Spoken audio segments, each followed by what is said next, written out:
오늘도 이 시간 저와 여러분 가운데 하나님의 크신 은혜가 있기를 간절히 축복합니다. 성경을 보면 때때로 기적이 기록되어 있습니다.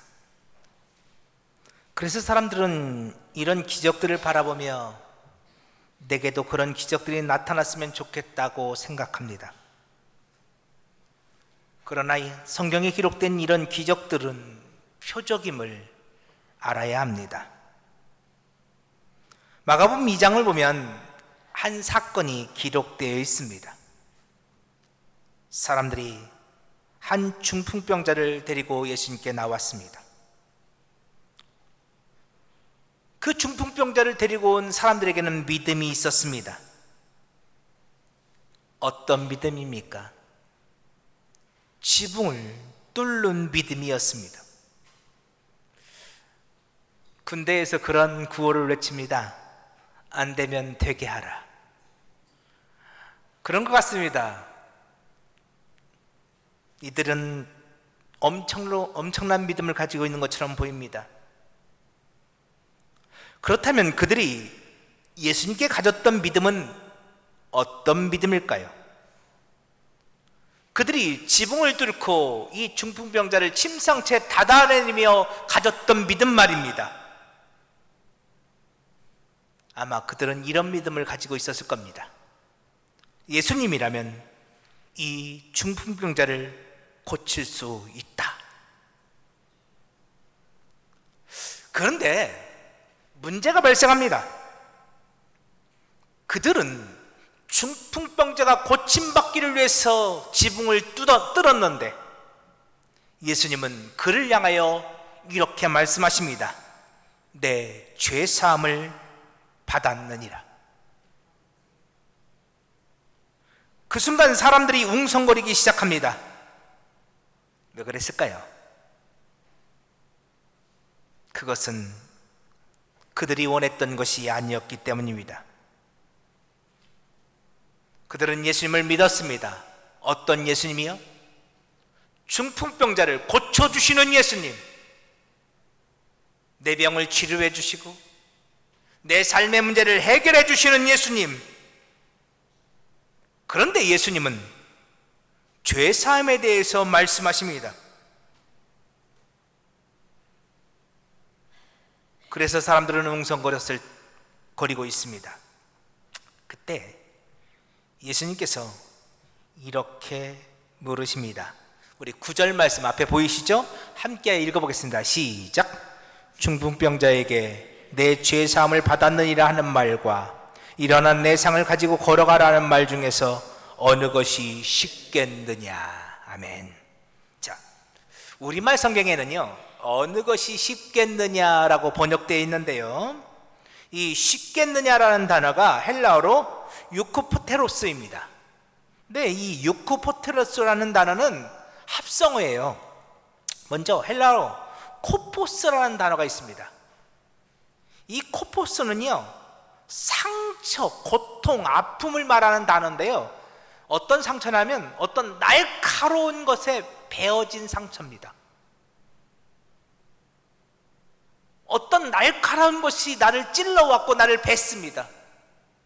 그래서 고통하는 상처, 이게 코포스입니다.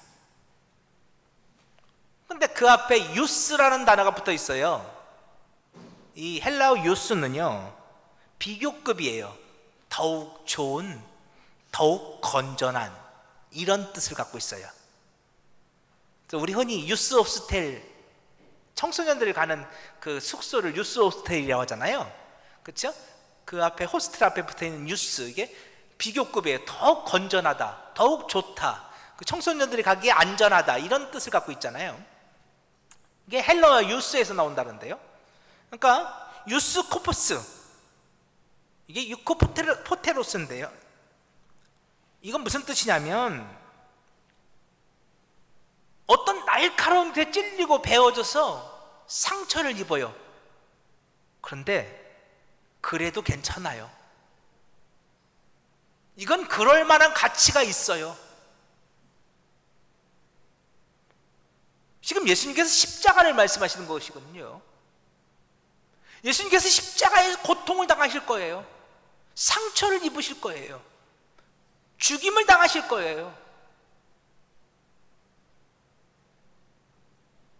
그런데 괜찮아요. 그럴 만한 가치가 있어요. 상처를 입어도 죽음을 당해도 괜찮아요. 더 좋아요. 자, 예수님 물으시는 거예요. 다시 9절 말씀 계속 보여주세요. 네, 9절 말씀 보여주세요. 자, 보세요. 예수님이 상처를 입고 죽으실 거예요. 그런데 무엇이 더 좋겠어요? 중풍병자를 일으켜 세우는 것이 더 좋을까요?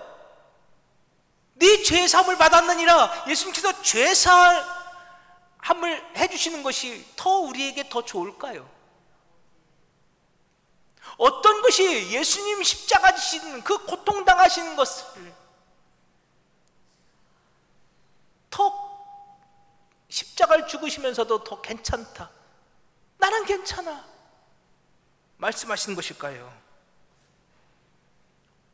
사람들은 중풍병자가 일어나 걷기를 원했습니다.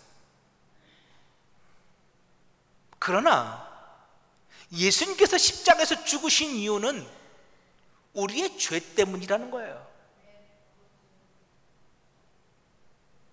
예수님 지금 그 말씀하시는 거예요. 그래서요 10절 11절 자 우리 한 목소리 읽어보시면 시작. 그러나 인자가 땅에서 죄를 사하는 권세가 있는 줄을 너희로 알게 하려 하노라 하시고 중풍병자에게 말씀하시되 내가 내게 이르노니 일어나 내 상을 가지고 집으로 가라 하시니 아멘. 자, 예수님께서 중풍병자를 고쳐주십니다. 그러나 이것은 표적입니다. 이 중풍병자는 죄인을 상징하고 있습니다. 사람들은 그가 중풍병에 걸렸다는 이유로 그를 죄인이라 손가락질했습니다. 그런데 그가 예수님의 이름으로 일어났습니다. 사람들은 그가 중풍병에 걸렸던 그가 일어났다는 것만 봅니다. 그러나 예수님께서 표적을 보여주시는 진짜 이유는 예수님께서 이 사람의 죄를 사하는 권세가 있음을 나타내 주시기 위함입니다. 인자가 땅에서 죄를 사하는 권세가 있는 줄을 너희로 알게 하려 하노라. 예수님은 그 일을 위해서 이 중풍병자를 고쳐주십니다. 예수님께서 십자가에서 죽으시기 위해서 더 좋은 것은, 더 유익한 것은 내 병을 치유해 주시는 것이 아닙니다. 그분은 우리의 죄를 사하시기 위해서 이 땅에 오셨고 십자가에서 죽어주신 것입니다. 우리는 지난주 나면서부터 걷지 못하는 자가 예수님의 이름으로 일어나는 장면을 보았습니다. 우리가 지난주에 보았던 2절 말씀을 보면 그는 사람들에 의해서 성전문에 두는 자였습니다. 유대인들은 그를 죄인이라 손가락질했습니다. 그래서 그는 성전 안으로 들어갈 수 없었습니다. 사람들은 그에게 경계를 설정해 주었습니다. 넌 죄인이니까 더 이상은 안 돼. 넌 여기까지야. 성전 문 앞에까지는 올 수 있지만 너는 결단코 성전 안으로는 들어갈 수가 없어. 그런 그에게 복음이 들려왔습니다. 나사렛 예수 그리스도의 이름으로 일어나 걸을지어다. 바로 그 순간이었습니다. 그의 발과 발목에 힘이 생기고 그가 걷기도 하고 뛰기도 했습니다. 사람들은 이 장면을 보면서 날 때부터 못 걷던 자가 걷게 되었다고 환호성을 질렀습니다. 그러나 이 장면에서 오늘 우리가 보아야 될 정말 중요한 장면은 그가 드디어 예루살렘 성전 안으로 들어가고 있다는 것입니다. 난생 처음 그에게 성전문이 열렸습니다. 넌 죄인이니까 안 돼! 그에게 지어졌던 경계가 무너져 내렸습니다. 이제 그는 그가 원하기만 하면 성전 안으로 들어갈 수 있습니다. 이제 그는 그가 원하기만 하면 성전 안에서 찬송하고 하나님을 예배할 수 있습니다. 이제 그는 달라졌습니다. 죄인이라 손가락질을 받았던 그가 예수님의 이름으로 일어나 이제 의롭다 여김받는 하나님의 사람이 되어진 것입니다. 오늘 이 표적은 네가 성령 받고 네가 은혜 받으면 네 삶에도 얼마든지 기적이 나타나고 내 문제도 해결되고 네가 어떤 병에 걸렸든지 너에게 어떤 문제가 있든지 해결받을 수 있다고 가르쳐주기 위해서 주신 표적이 아닙니다. 이 표적은 죄인이 변하여 의롭다 인정함을 받는 의인이 되는 이야기를 기록하고 있습니다. 당신도 그렇게 될 수 있습니다. 당신의 죄도 그렇게 용서함을 받을 수 있습니다. 당신도 얼마든지 예수의 이름으로 의롭다함을 얻을 수 있습니다. 인자에게는 죄를 사하는 권세가 있으니 그 예수 앞으로 나오십시오. 오늘 표적은 우리에게 그것을 가르쳐주고 있습니다. 자, 오늘 본문 10절부터 11절 우리 한 목소리로 읽어보겠습니다. 시작. 그가 본래 성전 미문에 앉아 구걸하던 사람인 줄 알고 그에게 일어난 일로 인하여 심히 놀랍게 여기며 놀라니라. 나은 사람이 베드로와 요한을 붙잡으니 모든 백성이 크게 놀라며 달려가 나아가 솔로몬의 행각이라 불리는 행각에 모이거늘. 자, 10절을 보면 많은 사람들이 그에게 일어난 일로 인해서 모였다고 기록하고 있습니다. 여러분, 그에게 일어난 일이 뭡니까? 날 때부터 걷지 못하던 자가 걷게 된 거죠. 이것이 사람들이 주목하는 이유입니다. 사람들의 관심은 온통 걷지 못하는 자가 걷게 되었다는 사실에 있습니다. 왜 그런지 아세요? 우리 집에도 걷지 못하는 자가 있거든요.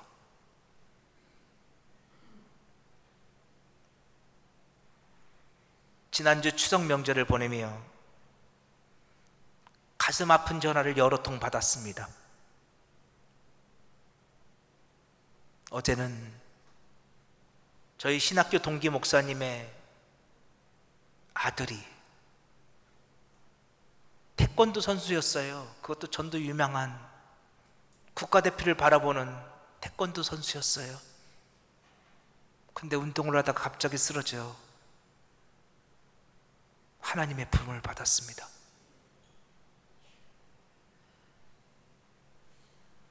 뭐라 말할 수가 없어요. 또 지난주에는 누구나 말씀드릴 수 없지만 우리 부혜자일 가족 중에 사랑하는 동생이 교통사고를 당해서 사경을 헤매고 있는 그런 분도 계십니다. 목사님, 제 동생이 중환자실에 있어요. 교통사고를 당했는데 장기도 손상되고 골반뼈도 다 부러지고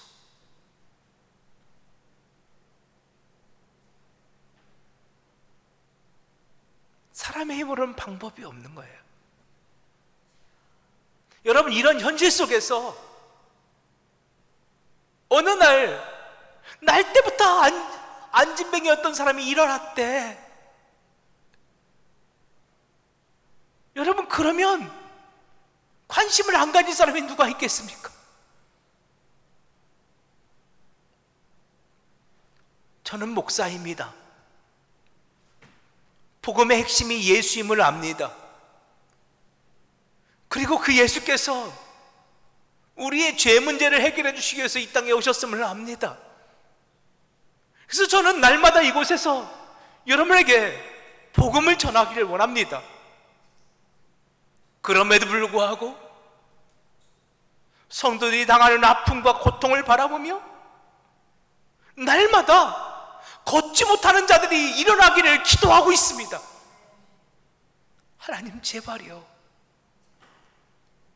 불쌍히 여기시고 회복시켜 주세요. 저는 지금도 아주 오래전 제품에서 떠나간 한 집사님을 잊을 수가 없습니다. 갑자기 쓰러졌어요. 그날은 주일이었습니다. 오예배까지 다 같이 마치고, 그리고 얼마 되지 않아 병원에서 전화를 받았습니다. 목사님, 아무개 집사가 지금 죽어가요. 방금 전까지 같이 예배드렸던 집사님이었습니다. 병원 응급실에서 그 집사를 끌어안고 하나님 앞에 매달렸습니다. 제발 살려주세요. 제발 일으켜 세워주세요.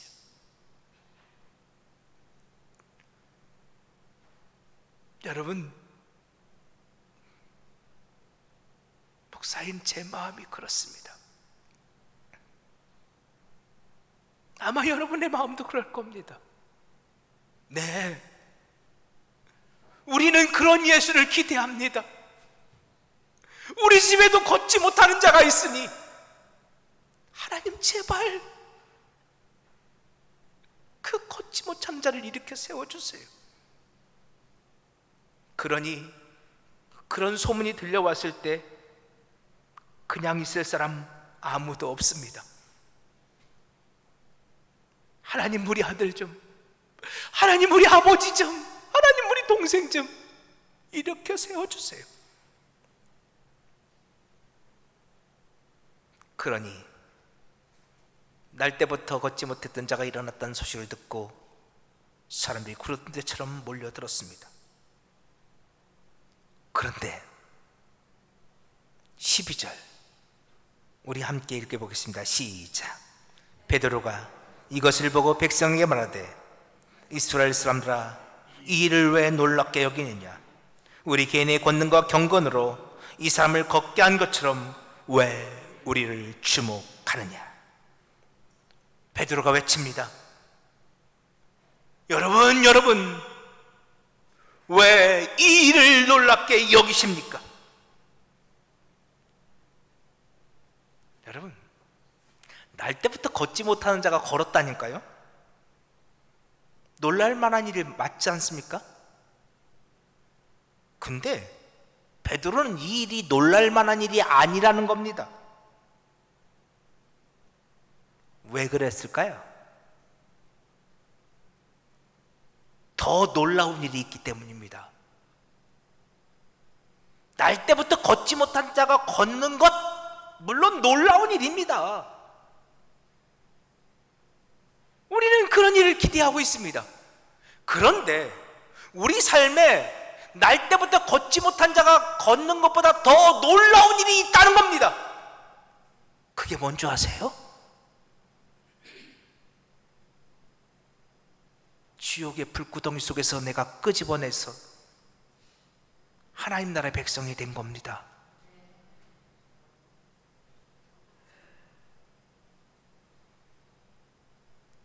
허물과 죄로 죽었던 우리가 살아난 것이, 죄인이 변하여 의인이 된 것입니다.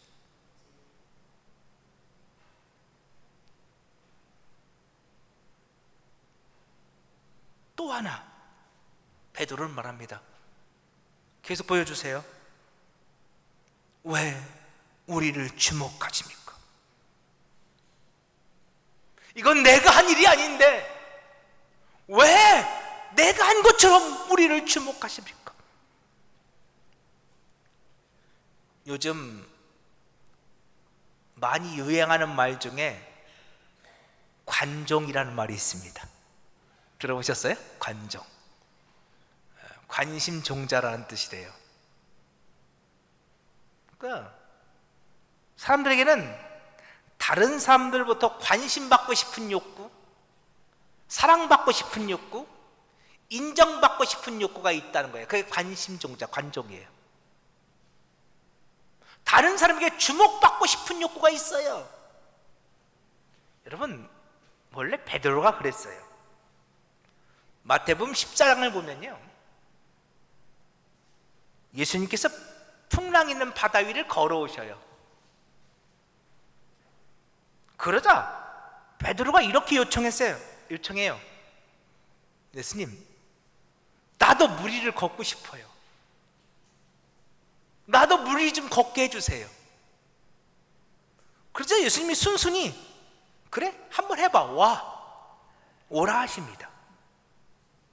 그래서 베드로가 놀랍게도 풍랑 있는 바다 위를 예수님과 함께 걷습니다. 전무후무한 일이 발생했어요. 인간이 물 위를 걷는 일이 발생한 겁니다.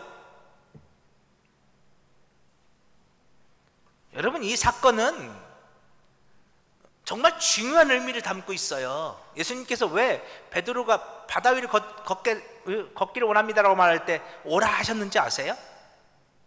나중에 이건 자세히 말씀드릴게요. 간단히만 말씀드리면, 여러분, 이 풍랑 있는 바다는 죄와 허물로 가득한, 사망 권세로 가득한 세상을 상징하죠. 이 바다는 우리를 죽이는 바다예요.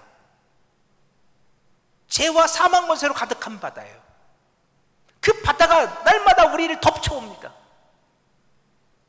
예수님은 그 죄와 사망 권세로 가득한 그 바다를 밟고 걸어오시면서 오늘 우리에게 오라 하십니다.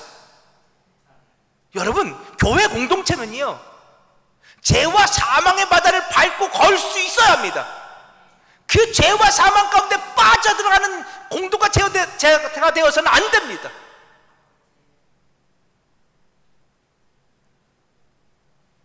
그런데 내 능력 아니죠. 우리가 예수 안에 있을 때 우리는 예수 안에서 그 죄와 사망의 바다를 이길 수 있습니다. 그 이야기를 하는 게 바로 이 본문의 사건이거든요. 나중에 더 자세히 말씀드릴게요. 그런데요, 오늘 여기서 우리가 보고 싶은 건, 베드로는 지금 그런 걸 몰라요. 그냥 예수님이 바다 위를 걸어오시자 신기하면서, 야, 나도 좀 한번 걸어봤으면 좋겠어. 사람들에게 주목받고 싶은 욕구, 사람에게 자기를 드러내고 싶은 욕구, 사람들에게 인정받고 싶은 욕구가 베드로는 너무도 많았죠.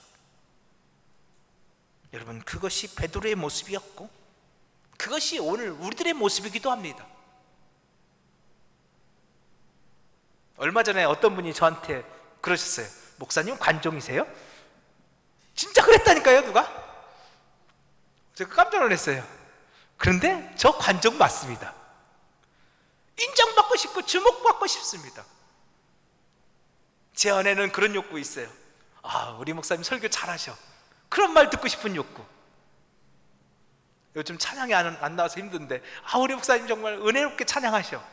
그런 말 듣고 싶은 욕구. 그죠? 여러분 없습니까? 있죠? 관심받고 싶고 주목받고 싶고 인정받고 싶고. 그런데 그런 베드로가 변했습니다. 사람들이 베드로와 요한이 예수 그리스도의 이름으로 날 때부터 안진뱅이였던 자를 일으켜 세우자 베드로를 주목합니다. 과거의 베드로라면 그 장면을 즐겼을 겁니다. 그런데 이제는 아닙니다. 왜냐고요? 그것이 표적이김을 알기 때문입니다. 우리가 많이 보았던 말씀, 요한복음 20장 30절 31절. 자, 보세요. 표적은요, 사람을 바라보라고, 사람을 주목하라고 주신 말씀이 아닙니다. 표적은 우리로 하여금 예수를 바라보게 만듭니다. 표적은 예수를 바라보라고 주신 것입니다.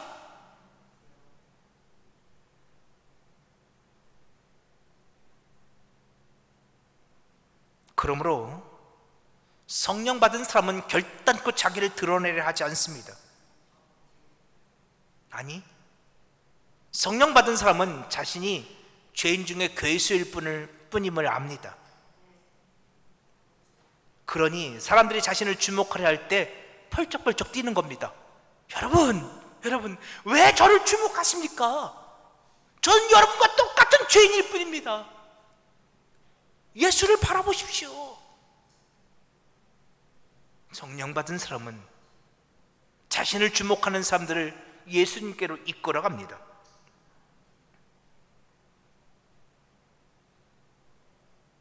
오늘 10본문 13절부터 15절을 보면 베드로는 자신을 주목하는 사람들을 예수님께로 이끌어갑니다.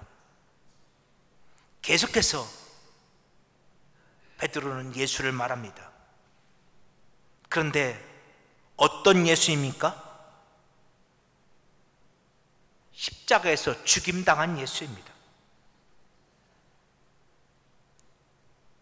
그 사망 권세를 이기시고 부활하신 예수입니다.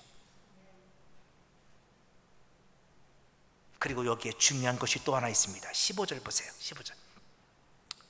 베드로는 또다시 말합니다. 당신들이 그 예수를 죽였습니다. 여러분, 사도행전은요, 총 9편의 설교가 등장해요. 근데 전반부 3편은 베드로의 설교예요. 그리고 그 중에 사도행전 7장에 스데반 집사의 설교가 하나 끼어 있어요.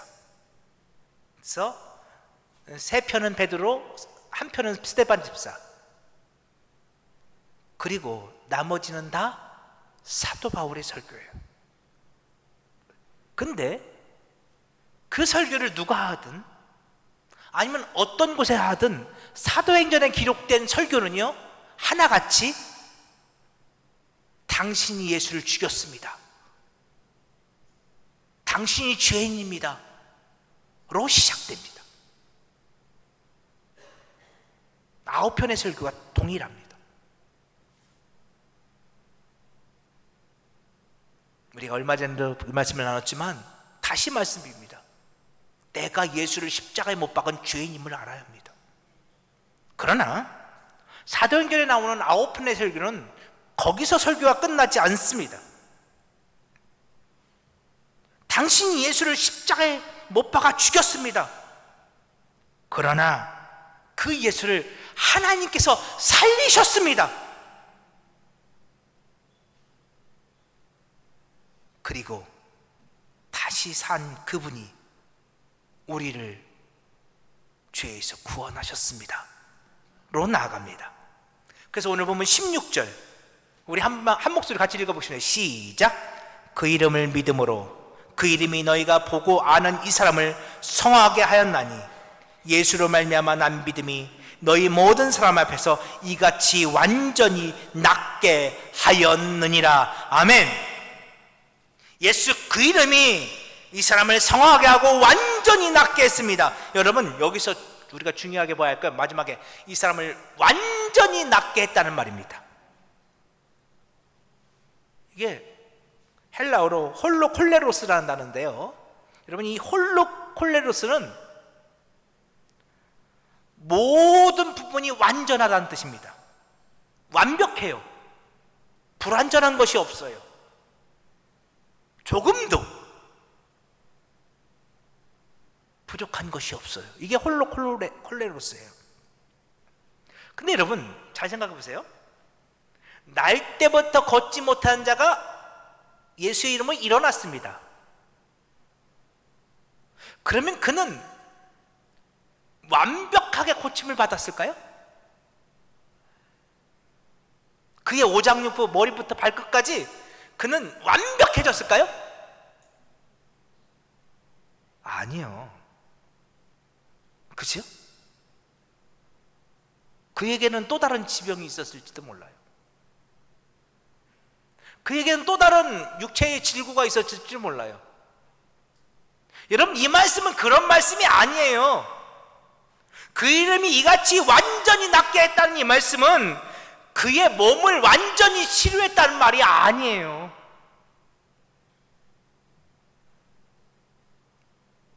그럼 예수 그 이름이 이 사람을 완벽하게 낫게 했는데 그게 뭘까요?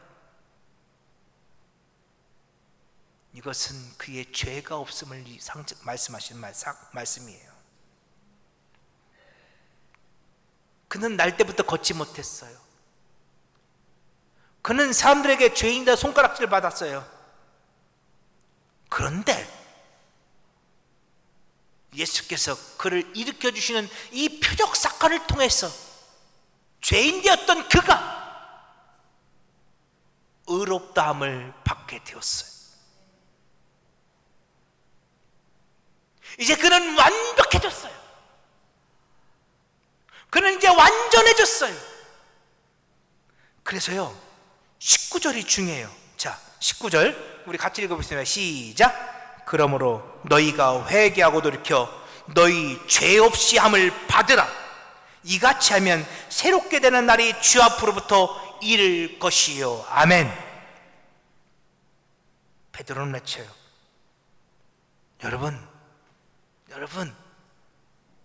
여러분에게도 이와 같은 일이 일어날 수 있습니다.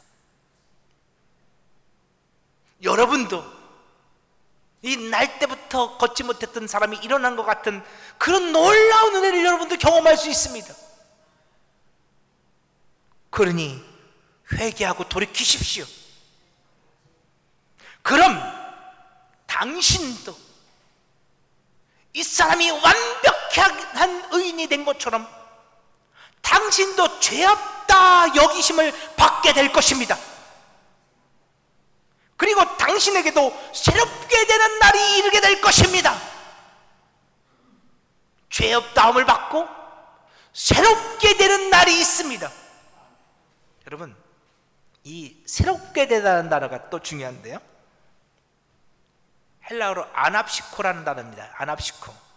근데 이 아납시코가 뭐냐면 호흡이 회복되다, 회생하다, 상쾌해지다 이런 뜻입니다.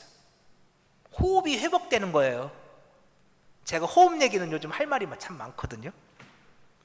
제가 사고가 났을 때 정말 몸이 많이 아팠어요. 순간 꼼짝도 할 수 없을 만큼. 근데 몸이 아픈 것보다 더 고통스러운 게 숨이 안 쉬어지는 거였어요. 119에 제가 전화를 했거든요. 그때 그분들이 물었어요. 선생님, 어디가 지금 제일 많이 아파요? 그때 제가 그랬어요. 숨이 안 쉬어져요. 숨이 안 쉬어져요.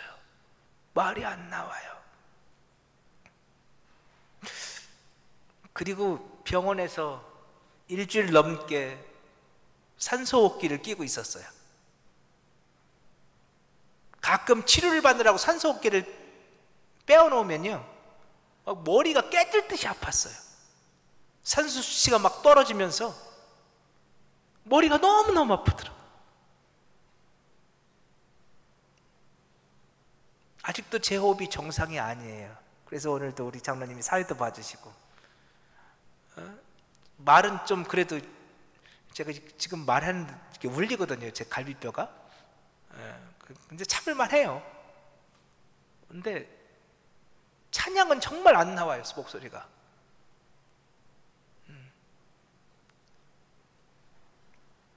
여러분, 숨이 쉬어지는 게 은혜예요. 숨을 쉰다는 것은요, 살아있다는 뜻이에요. 죽으면 숨 쉬지 않아요. 바울은 에베소 2장에서 우리의 과거를 이렇게 말하죠. 허물과 죄로 죽었던 너희들. 우린 죽은 자였어요. 죽은 자들은 숨을 쉬지 못해요. 그런데 그 죽었던 자를 예수님께서 살려주셨어요. 다시 말했어. 끊어졌던 호흡이 다시 회복되는 거예요. 여러분, 이게 은혜예요. 이 장면을 잘 보여주는 장면이 있어요. 우리 에스겔서 37장. 여러분, 에스겔서 37장을 이해하려면 이곳이 어디인 줄 알아야 돼요. 여러분, 이곳이 어디예요? 마른 뼈들로 가득한 곳이에요. 쉽게 말하면 이곳은 공동묘지예요. 마른 뼈들이 굴러다니는 공동묘지. 그곳은 숨쉬지 않은 죽은 자들로 가득한 곳이죠. 그런데 그 마른 뼈들에게, 그 죽은 자들에게, 그 공동묘지에 하나님의 호흡이 들어가기 시작합니다.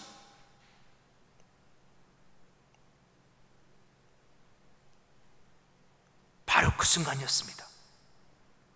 하나님의 생기, 하나님의 호흡이 그 마른 뼈들에게, 그 죽은 자들에게 들어갈 때 그들이 살아나 호흡하기 시작합니다.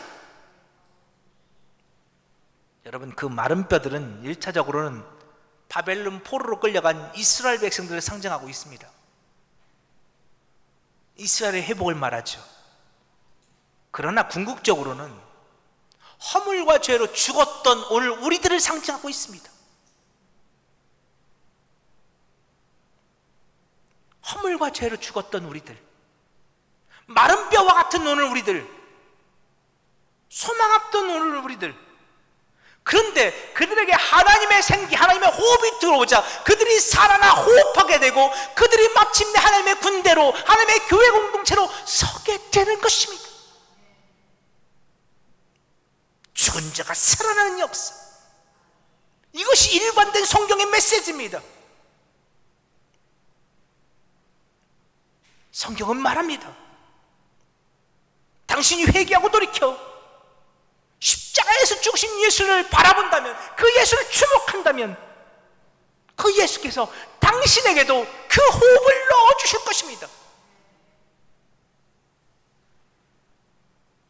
그래서 마른 뼈가 살아나 하나님의 군대가 되는 것처럼 허물과 죄로 죽었던 당신, 마른 뼈와도 같았던 당신이 변하여 하나님의 교회 공동체가 될 것입니다.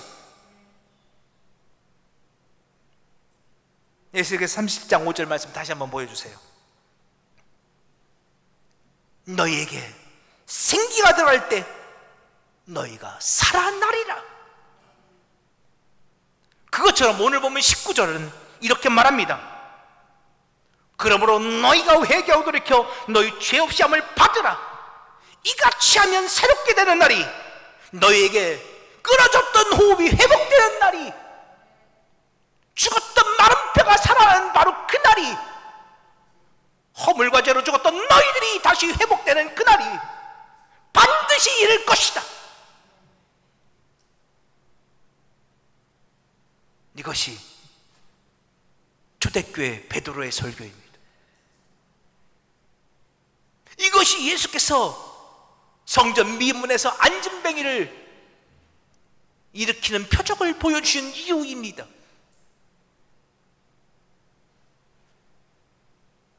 마른 뼈들이 살아나는 그 놀라운 역사들, 죄인이 변하여 의인이 되는 그 놀라운 역사들,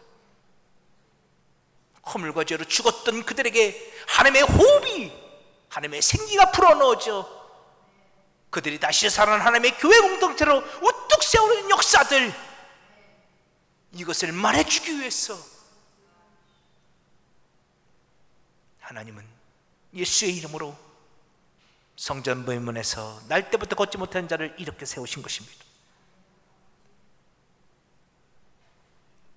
사랑하는 부자의 가족 여러분, 앞서도 말씀드린 것처럼 저도 오늘 여러분 가정에, 여러분의 삶 속에 걷지 못하는 자가 일어나기를 너무도 간절히 기도하고 있습니다. 가슴 아픈 여러분의 삶의 이야기를 들을 때마다 저의 무력함을 고백하며 하나님 앞에 간절히 불쌍히 여겨달라고 기도합니다. 그러나 더 놀라운 기적은 죄인이 변하여 의롭게 되는 것입니다. 우리가 더 가슴 아파해야 되고, 우리가 더 간절히 기도해야 할 것은 아직도 예수를 믿지 않아 저 지옥의 불구덩이에 들어 있는 저들, 허물과 죄로 죽어있는 저들이 살아나는 것입니다.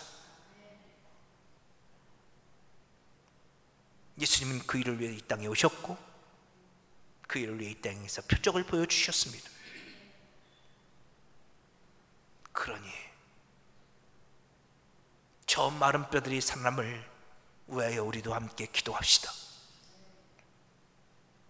그 놀라운 기적이 우리 가정에도 일어나기를 소망하며 우리 함께 기도합시다. 그것이 예수께서 표적을 보여주신 이유입니다.